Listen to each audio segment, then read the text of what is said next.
Welcome, my name is Gabriel. I look after supply chain advisory on behalf of Yonder, and I'm joined by Daniel here from our esteemed customer Haleon. And we're going to talk about how to add some value to supply chains with AI. Daniel? So I was going to start off by saying you may not know who Haleon are, but you know our brands. But I've been beaten to that this morning as we had Bart discussing Haleon this morning. So as you know, Haleon are sort of a healthcare company. We come from being separated off from Pfizer, Novartis, and GlaxoSmithKline. And we've got a number of products. I'm sure most of you have at least one of these products in your home, whether it's a toothpaste or the painkiller. So we're one of the market leaders in consumer healthcare. And as you can see, our position in a number of these markets. So number one in oral health, number one in pain relief, number two in respiratory. And so we're a quite large company, and we've come from the legacy pharma. And what this has meant is we've had some challenges, because 5 years ago we were a pharmaceutical company, and we're a small division within a pharmaceutical company. We're making up roughly a third of their business. And so a lot of the corporate decisions are made based upon how they serve the pharmaceutical markets, where they're providing vaccines, which are controlled about how they distribute them. They're providing prescription medicines, which is only going to certain locations. And so we're working under the constraints of that supply chain. However, in 2022 was when Haleon was created, and we became an independent company, and we could do things our own way. And suddenly we've gone from being a division of a large pharmaceutical company, or divisions of 3 large pharmaceutical companies, to a company that is entirely dedicated to consumer goods. So we're supplying predominantly the retailers. So just as an example, in the North America and US market, 9 retailers account for about 80% of our sales.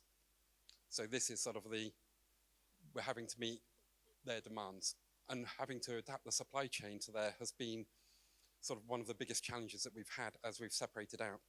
So as part of the separation, you have the fact that you're spinning off a company onto a new environment. I was just talking to someone earlier. We had a weekend where we had to migrate our SAP system off the GSK SAP system onto a new SAP system, plus also migrate around 2,000 connecting applications. And we did that in an Easter weekend.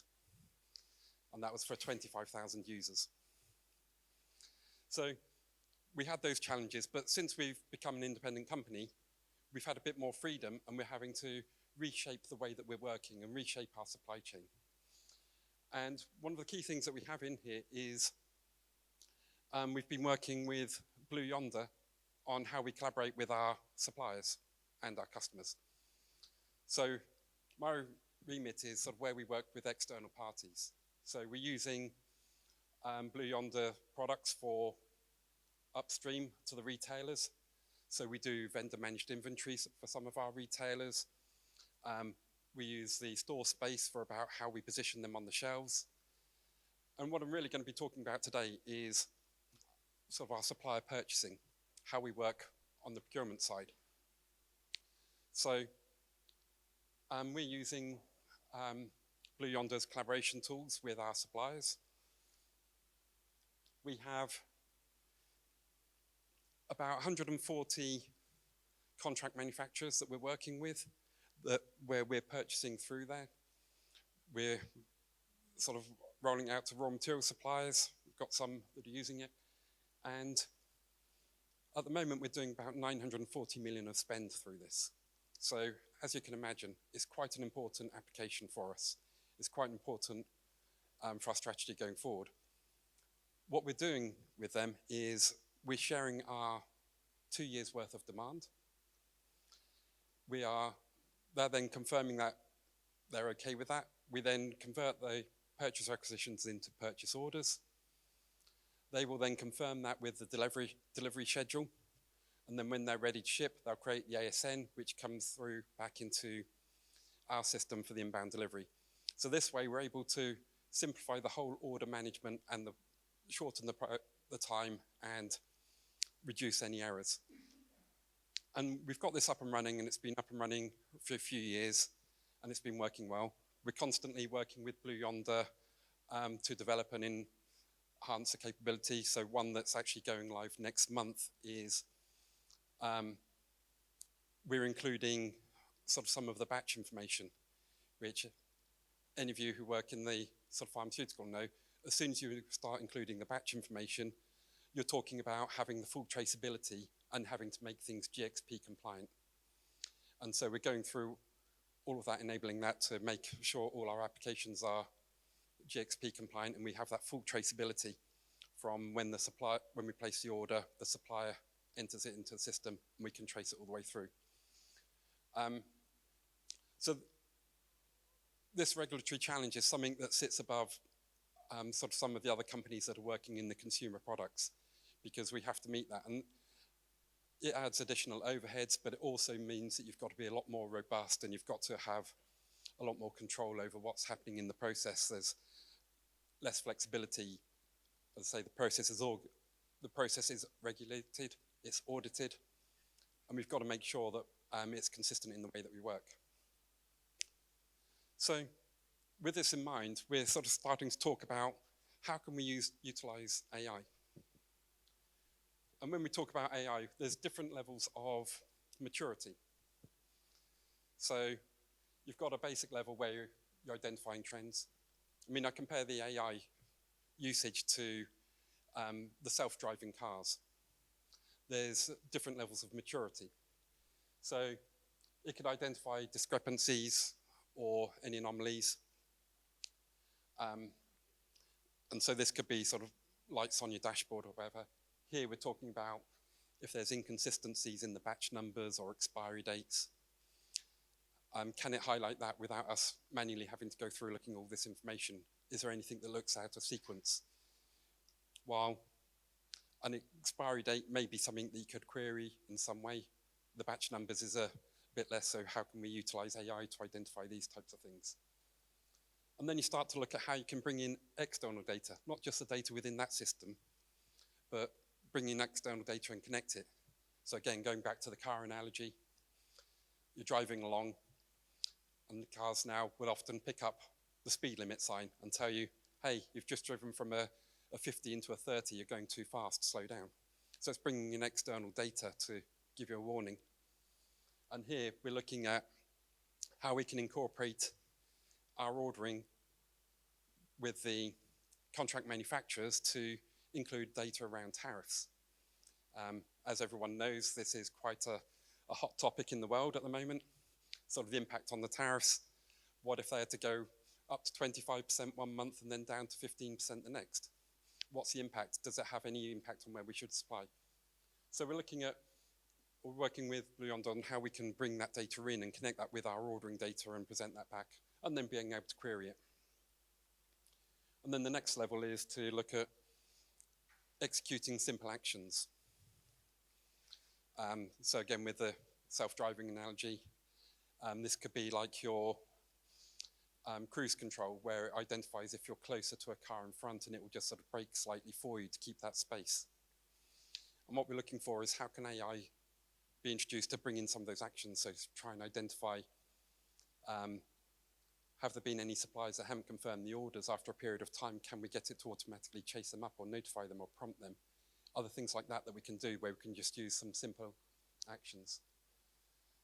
And then the full automation is where you get it to do a complex action. So if a supplier tells you they can't provide something, can we go back and update the plan? So a bit like your self-driving, doing the autonomous. Now, obviously that's a higher level of maturity, we're not there, but we're working on sort of the first and second stages at the moment. But then we're also identifying that there are a number of other risks. With AI, you want it to have as much data as possible to learn from and to be able to pick up and query.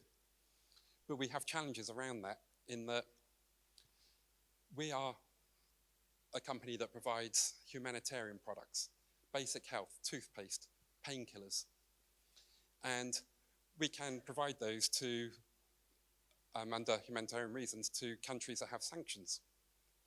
However, other aspects of sanctions we have to consider. So although we can send medicines into a sanctioned country, we may not be able to share that data. So if we're having an AI agent, we're having to think about how can we actually control what they can see and making sure you have the security at the right level. And in the same way, the data with our customers.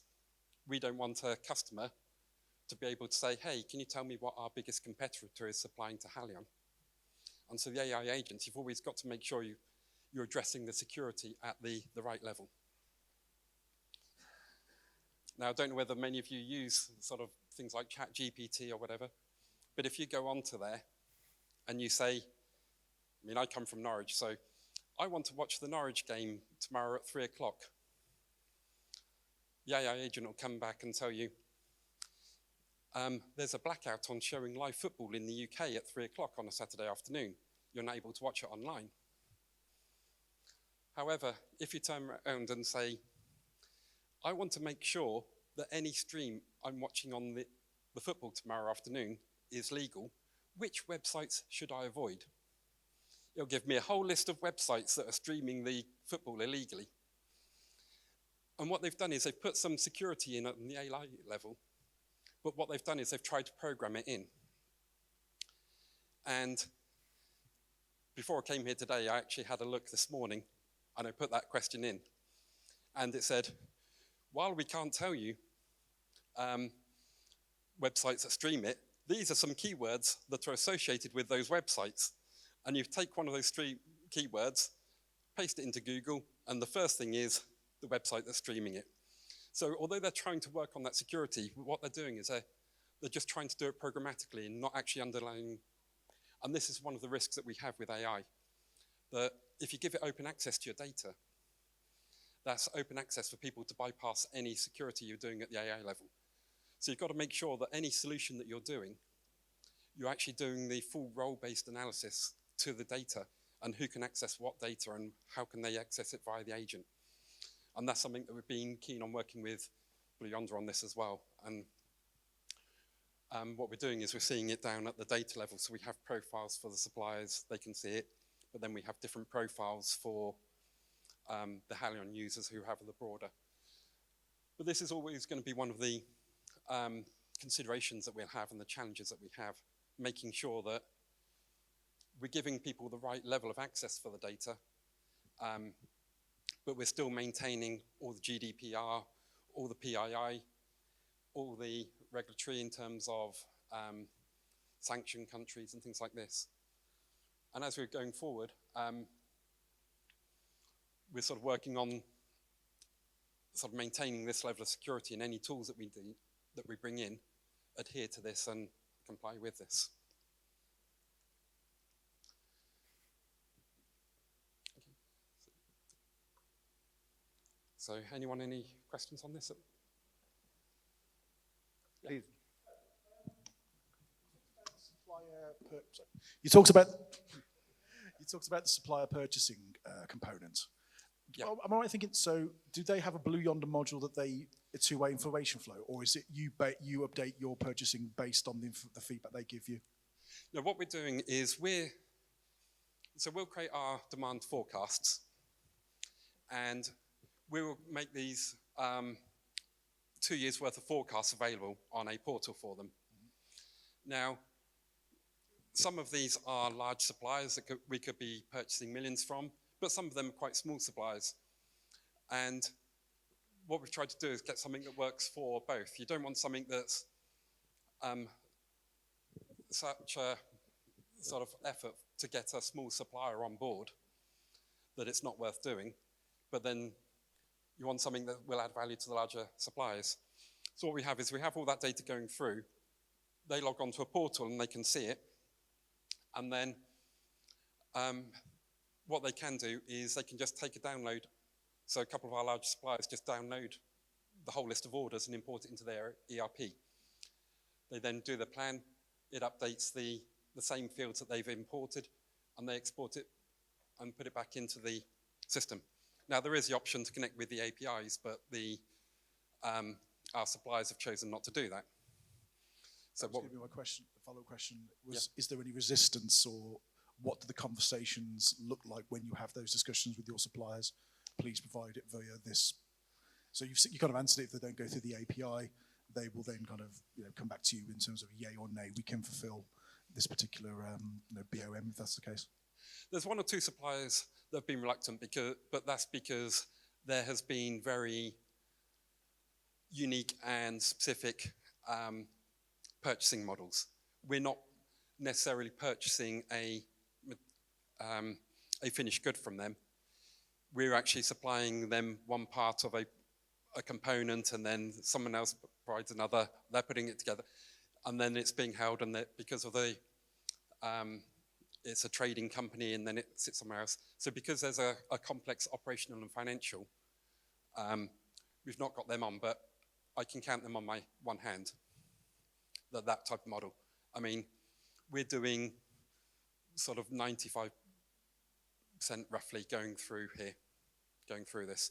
So the majority of them are fine with it, and they actually like it because they've got one place they can see all the orders. They're not having to go anywhere. And as I say, some of the large suppliers are just taking a download. So where we're doing sort of it's a couple of thousand orders a year with them. So sort of quite a few that are going through there, a few every day. They're able to just see what the status is, import it into their ERP. They use that for their demand in their ERP system, create their plan. Their plan says when they can produce it with the dates that each batch will be ready, and then they upload that to the portal again, and we have an API connection to the Blue Yonder, and that feeds back directly into our ERP, and then when they create the ASN, that goes through, and our inbound delivery is created to goods receipt against. Now, we are going through like a lot of companies at the moment, we're planning the S4 implementation. And so we've sort of been working to future-proof it and make sure it works with that, which it's all ready for S4, so that won't be I think there's one more question. Yeah, so two-part question, one financial, one resource. So how did you build a business case for working with Blue Yonder, and has the return on investment matched that? And secondly, how did you manage the workload that comes with going live with a system like this, and have the labour benefits been realised post that workload? Well, have the benefits been realised? I think if you turn around and said, could we take that system out? There's no way we could. It's become embedded in the way that we're working, which tells you that it's been fully adopted by the business. In terms of the financial benefits, the business case was a combination of things. There was a financial element with a payback. I mean, the fact is that we've been using Blue Yonder products for quite a number of years. So before it was Haleon, we were GSK, Pfizer, and Novartis. Pfizer, Novartis, and GSK were all using different versions. When I joined, we did the consolidation of the version and move on to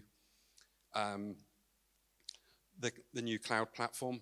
And so we've gone from on-premise to a cloud, and that's what we're using there. In the time I've been there, we've gone from about 70 CMOs, we've doubled that. And so, yeah, we're getting the benefits. So the benefits are coming through from data quality. There is financial benefits from, well, basically the suppliers are not missing orders. So we're not expecting things and they're not turning up. But there is also productivity benefits. We've gone through, and someone in the team did an activity analysis to say, by using this, how much time is it saving per order? And including the goods receipting in the warehouse and the people chasing up the orders and things like that, they estimated it about 35 minutes per order. So we're able to transfer that to a financial benefit. And as I say, that's been realized. Daniel, if you could maybe spend another minute or so on adoption and change. Yeah. I mean, we've talked about the AI agent. Now, the implementation of that, so you talk about sort of the effort to get these things in place, was actually implemented as part of BAU, just in terms of the upgrades. So it's literally, we updated to the new version, sort of patching it as part of normal BAU, and this was enabled. So the real challenge here is not so much the technical adoption. It's, as we've heard from other people today, it's about the change management. We're giving a new tool to a lot of people, and if we give it out to people, everyone will use it in a different way. So what we're having to look at is, what is the goal? What is the real value that we're wanting to get from this? So as we're saying, we're wanting to identify any discrepancies in the process, anything that may have a regulatory impact as we go to a GXP process. Anything where people aren't confirming the orders on time, anything that's causing delays in the process, inefficiencies. That's what we're aiming for. And so what we're now working on is giving people the prompts. Think about your fast food place. They've, sort of McDonald's and your Burger King, they've all gone, what is it that we want? We want to maximize the sales. And they don't turn around to their people and say, hey, you need to try and maximize your sales. What they're doing is they're giving those people a prompt. If someone comes up and asks for a burger, say, would you like to make that a meal? If someone asks for a regular meal, say to them, or ask them, would they like to make it a large? If they don't order a drink, ask them for a drink. So what you're doing is you're creating scenarios and you're giving people prompts. And that's what we're sort of working on with the AI now. How can we identify what the prompts are? We know what we want to use it to achieve. We're not going to restrict people and say this is the only thing you can use it for. But what we want to do is make sure that we do get the value from it, and we give people the prompts saying, look, this could be an issue. What we want you to do, or this is a prompt that you can use if you're seeing that this is a case. And so that's where we are at the moment, working on what are these prompts, and it's more about that change management and what can we do to sort of make sure we get that adoption and drive the value, rather than, for us, the technical implementation isn't the challenge. It's the actual usage. Who would want to see a little example of such prompts that are being suggested to users? Sounds good? Okay. So we thought we were going to use maybe the last sort of few minutes to give you a quick live demo of some of the agentic capabilities that we have with Blue Yonder. Let me go right into that. I'm going to work on two key takeaways I would like you all to walk away from this. The first one is using AI in this context is actually an element or a domain where the AI can help with its own adoption. Right? This is not something we typically see in technology. We haven't seen in the past. I'm in this domain 25 years.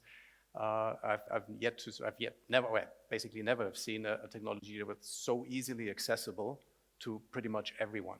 So if anyone thinks, oh no, maturity, we got to be on this level of maturity in order to start adopting AI, I would caution against that. You can start adopting AI on any level of maturity because it can help you with adopting it itself.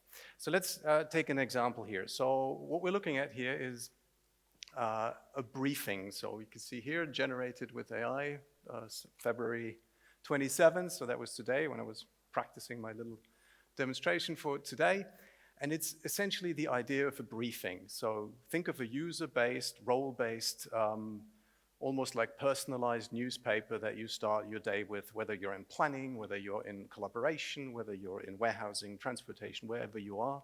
This example here is in planning. So it basically says here, okay, good afternoon, Gabriel. There's 1, 2, 3 such briefs. So I'm going to just pick the first one. And it says, review and resolve material shortages in demand at risk to prevent a potential loss of $17,000. So right in the headline, we already learn, okay, why should I care about this problem? Because it is financially significance and has the potential to damage my business. There's more explanation, right? Potential monetary impact, concentrated in demand at risk. The issue is driven by material shortages. So it already starts telling me why that's going on. So I can then go ahead and say, okay, let me scroll down here real quick. I get more information as to why it matters. And by the way, we can have a quick look. The other briefs look very similar.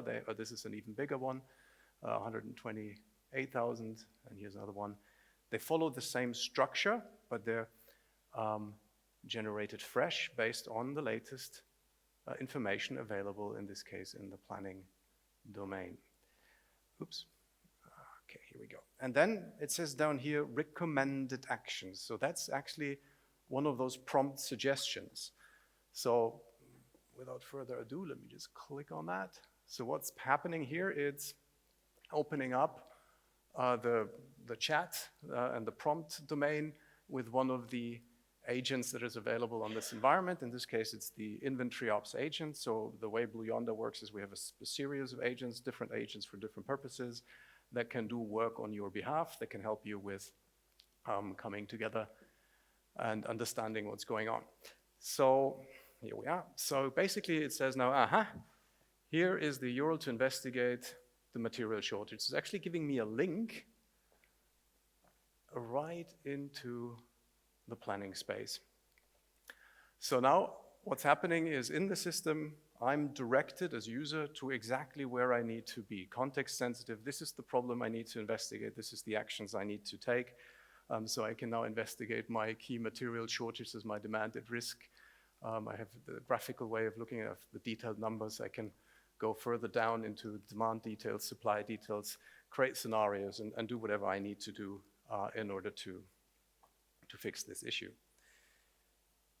Oops, this is not where I want it to be.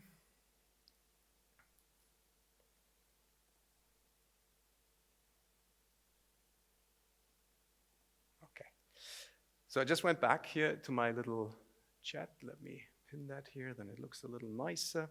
And I can now keep asking a question. I could, for example, say, okay, which customers are affected?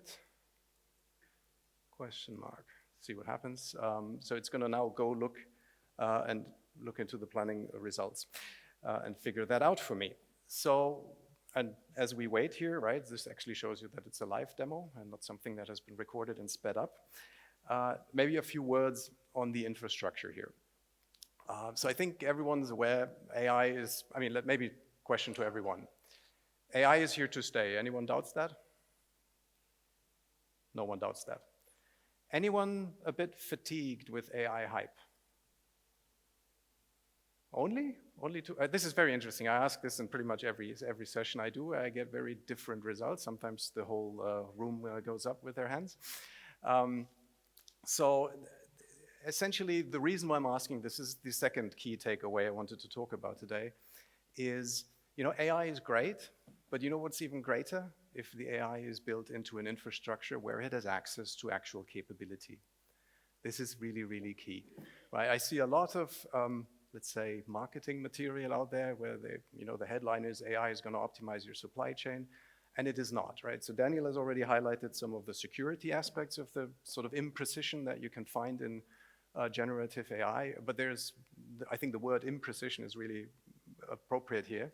I just had a conversation with ChatGPT the other day where it told me, I love you are really the nicest 5 words you can hear in this context. And I was like, okay, we all know this, right? It lacks the precision, but the supply chain systems that are underneath, optimization engines, forecasting engines, sequencing engines, all those things, they're built for precision.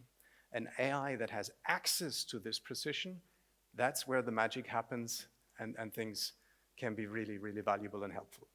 Okay, so we got an answer. It says, which customers are affected? I checked the demand exception detail report to answer this. Customers affected for sun-ripe fruit cup diced mangoes are Coastal Fresh Market and Harvest Basket Foods. Shortage impact is overwhelmingly concentrated at this customer, Coastal Fresh Market. So immediately I have this insight. I know what I can do. Maybe as a last point, what else can you help me with? Because back to the point of adoption, right? AI can explain itself what it can do and what your users can do with it in order to create value.